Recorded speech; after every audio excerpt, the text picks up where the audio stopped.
1, 2, and 3 didn't happen unless you have little kids, and then you have to disavow them with the fact that it was a good Star Wars movie. My daughter almost thought Jar Jar was cool until I fixed that problem. You can see that this is important. This is as important as domestic abuse to me. Jar Jar is domestic abuse. Please don't, The opportunity here is to put a face on your business. When I talk on places like Twitter, I commented to Morgan Johnston from JetBlue that I really love that all-you-can-fly deal he's got going on. Because I bought right into that. $600 you can fly as much as you want on JetBlue. I met a guy at JFK Terminal 5. He goes, "Hey, you know where I just was?" I said, "I don't know. Cozumel." "Really?" He goes, "Yeah, just because I could." He goes, "Yeah, I just flew down there and I just got a beer. I only had $40 in my pocket. I looked around. Yep, and then he got on the plane." I don't think the guy has a job. I think he just scraped together $600 just to hang out. I know, God bless you. But I told JetBlue, I said, "Man, I'll take advantage of that. I'd love to do that all year round." I mentioned this on Twitter and they talked back, not because I got 100,000 followers, because businesses do want to know what you want. They just didn't have the tools before, right? When do we want something? When we want something is the absolute best time to offer the opportunity.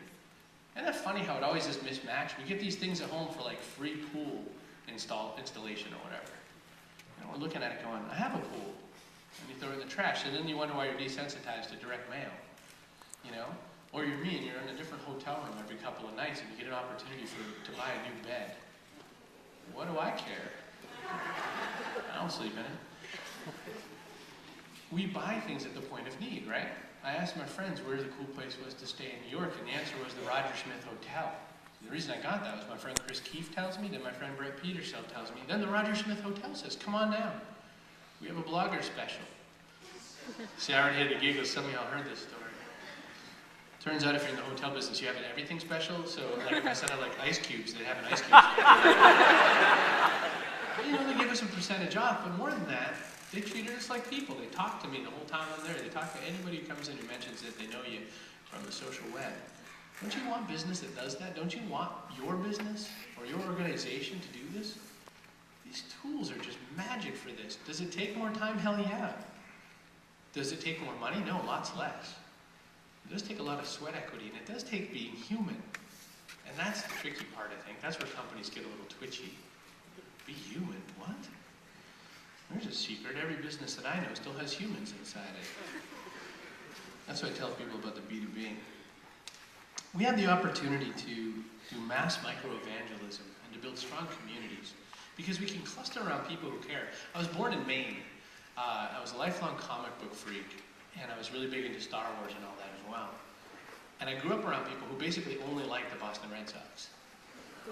So, hey, Sox are great, I guess. But I was like the Star Wars, Spider-Man, Batman guy, and nobody around me wanted to play that game. But now, with this world that we have now, we can cluster around the things we care about. We can talk with the people we care about. We don't have to feel alone anymore. It's a great opportunity because we can cluster around the things that matter to us, and that's what these tools really do. These tools aren't, I'm having coffee right now. These tools are, hey, get your butt down to Koji Barbecue and hang out with us for a little while, meet some people that care about what you care about. These tools are neat because they allow us to just throw a big, huge spotlight on something important, and not what we ate for lunch, but maybe what we can feed other people for lunch. The other thing that's changed is that it's the phone versus the bullhorn. The way we've been using social media tools is as a phone. We allow to connect with all these different people and have real relationships with people who matter, as opposed to this baloney, including me standing on a lectern, versus just kind of hanging out. Advertising just sort of blasts at you. Email marketing just blasts at you. You don't care anymore, right? You read magazine articles and you don't much care unless you're in the process of, needing that thing. It's really funny. I was reading Esquire magazine because I have this sort of hierarchy of things I'm willing to read on an airplane. And it starts up at Wired and, The Economist and all that. And then somewhere down here it gets into Time and Newsweek. And down here is Esquire. Then over here is Sudoku. I've yet to make it all the way to Sudoku because there's still Vanity Fair and GQ. Esquire, I was reading about, just some products that I thought were kind of interesting. And so I ripped all the little pieces off and all that. And then I realized that I don't know anything about the companies. I don't know anything about what my friends thought about it. And it's really changed the way we shop online. We ask people all the time now, don't we? Does anybody know about such and such? Did you buy one of these? Did you get this? Social shopping makes sense to us. We get that one, right? What's Amazon? That's what we do at Amazon.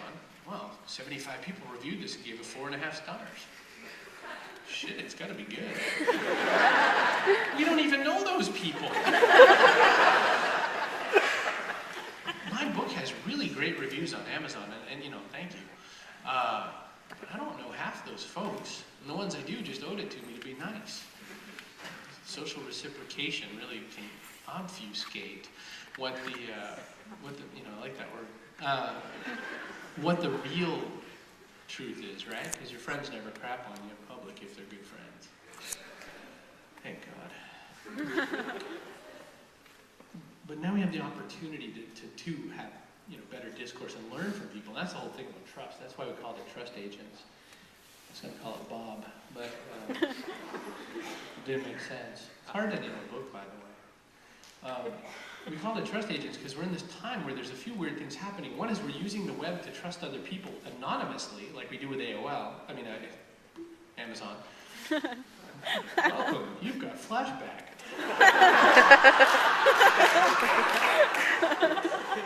We trust people that we don't even know, and then we don't trust people that we kind of do know. How backwards is that? Meanwhile, we've got companies going, well, we want your trust. And we're like, whoa, I've been on this date before. I remember how this ends. It's not good. So, there's a lot of opportunity. We fell away from being salespeople. We fell away from this idea that it's okay to sell someone something if the person's buying, you know? Nobody likes being sold to, but people like to buy. That's a really oldie, right? These tools are so perfect for this. These things that we're doing, these opportunities to connect and do social business, the opportunities to be there before the sale.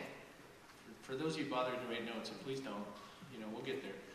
Be there before the sale is one of the most important things I could teach you in the book, which is get to know me before you try to sell me.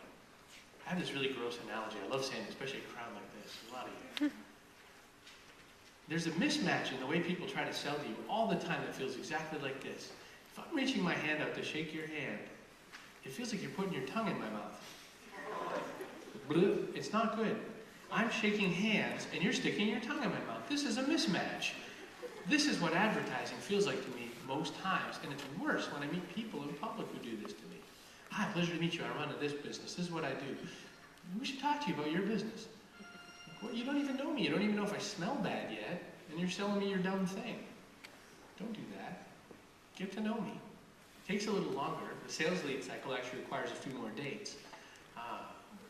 But it's how we like to be treated, right? We don't want to be sold before we even know we don't want to buy. It's okay to be a salesperson. It's just important to be the one that actually cares about what the person's outcome is and not care about the quota. We somehow disaggregated what marketing and advertising meant and what PR meant, which is even a smaller stalactite, stalagmite moment on the way we talk about things. And customer service, which is the stepchild way over here, that you have to pay for. Who here loves calling phone trees? For English, press 1. Para Español, prima la tecla dos. Next thing you know, you're down the rabbit hole, and you're like, God, where's the human? And you're just pushing 0 as fast as you can. Right? Tony Shea from Zappos got that one. He figured that out. He said, maybe if I just let you call the number directly, you could talk to the people. And there might be 1 or 2 gates up front, but they're more like, you know, are you trying to get new shoes or are you trying to return the ones you already just bought? And that's it. Zappos made over $1 billion last year and then sold themselves to Amazon for $985 million because their customer service was better than what Jeff Bezos thought he could do himself at Amazon.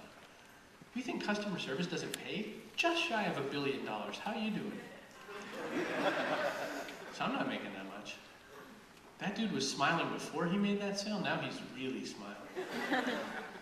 Tony's a good guy. Lives in Vegas. It's important to understand